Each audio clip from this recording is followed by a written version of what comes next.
क्या है आयुर्वेद?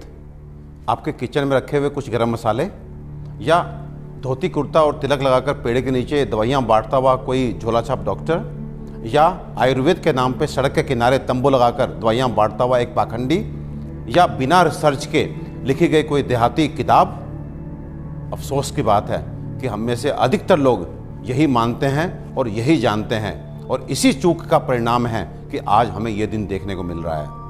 और साथ ही मैं आपको सचेत कर देना चाहता हूं कि अगर अब भी हम ना सुधरे, हम आयुर्वेद को नहीं जाने, नहीं पहचाने, तो मुझे नहीं मालूम कि आयुर्वेद का क्या होगा, लेकिन मानव जाति का पतन तो मैं निश्चित रूप से देख रहा हूं। और जो लोग मेरी इस बात से इत्तेफाक नहीं रखते, वो अपनी क्वालिटी ऑफ हेल्थ और क्वांटम ऑफ लाइफ को कंसिडर करें। साधनों के अभाव में हमारे बड़ों में से अधिकतर लोग 100 वर्ष की आयु तक पहुंचते थे। ये वो आयु है जिसकी आज हम साधन संपन्न होने के बावजूद भी कल्पना तक नहीं करते।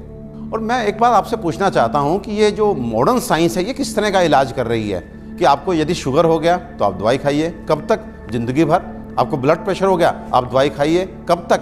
जिंदगी भर। आपको थायराइड हो गया, आप दवाई खाइए, कब तक? जिंदगी भर। आपकी किडनी खराब हो गई, बदल दीजिए। आपका लिवर खराब हो गया, बदल दीजिए। आपको गांठ हो गई, काट डालिए। ये किस तरह की चिकित्सा है? और ये चिकित्सा नहीं, ये केवल सिम्टम्स को दबाना है, क्योंकि ये बाहर से आपको नॉर्मल रीडिंग देते हैं, शुगर ठीक है, ब्लड प्रेशर ठीक है, लेकिन अंदर बीमारी अपना काम कर रही है। 15 साल बाद आपकी किडनी खराब, किससे? शुगर से, ब्लड प्रेशर से। आज का नर्वस सिस्टम खराब, आपकी आंखें खराब, आपको ये कॉम्प्लिकेशन, आपको ये कॉम्प्लिकेशन। तो ये इलाज है या एलोपैथ का काला पर्दा? अपने 20 साल के क्लिनिकल एक्सपीरियंस से आपको बता देना चाहता हूं, ये जो आयुर्वेद विज्ञान है, ये समुद्र से भी गहरा, हिमालय से भी ऊंचा ऐसा जीवन का विज्ञान है जो आपके शरीर में और मन में किसी भी अवांछित परिवर्तन के बारे में आपको न केवल जानकारी देता है, बल्कि उसे जड़ से मिटाने के लिए पुख्ता इलाज भी देता है। और मुझे एक बात समझ में नहीं आती, आप ऐसे विज्ञान को क्यों नहीं जानना चाहते जो आपको कभी शुगर, ब्लड प्रेशर, थायराइड और अनेक तरह की प्रॉब्लम्स आने ही ना दे।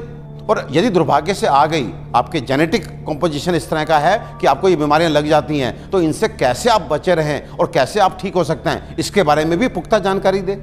मित्रों, आयुर्वेद सबसे पहले स्वस्थस्य स्वास्थ्य रक्षणम के लिए आपको ऋतुओं के हिसाब से आपको क्या खाना चाहिए, क्या पीना चाहिए, किस तरह की जीवनचर्या आपकी होनी चाहिए, ये सब सिखाता है। और उसके बाद अनफॉर्चुनेटली यदि आप बीमार पड़ते हैं तो यहाँ पर लाखों दवाओं का वर्णन है, जिसमें आपकी काष्ठ औषधियाँ यानी कि जड़ी बूटियों से बनी औषधियाँ, आपके मिनरल्स यानी कि खनिजों से बनी औषधियाँ, रस औषधियाँ, इतनी सारी औषधियों का वर्णन है जो आपके उन बीमारियों के लिए भी आपको इलाज देती हैं, जिसमें आज का मॉडर्न साइंस जो है अपने हाथ खड़ा कर देता है। आज फैली किसी भी विषाणु जनित बीमारी के लिए वेंटिलेटर्स का इंतजाम मॉडर्न साइंस करता है। केवल किस लिए?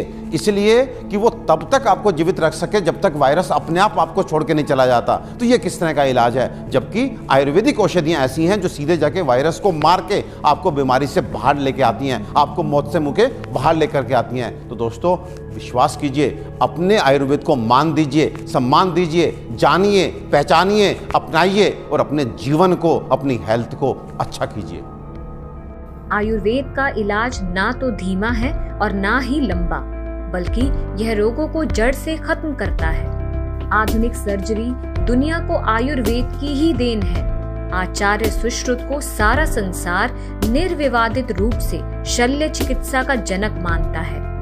आयुर्वेद में उन बीमारियों की भी सफल चिकित्सा हो सकती है जिन्हें आधुनिक चिकित्सा विज्ञान लाइलाज मानकर आजीवन रोगी को दवाएं खिलाता रहता है।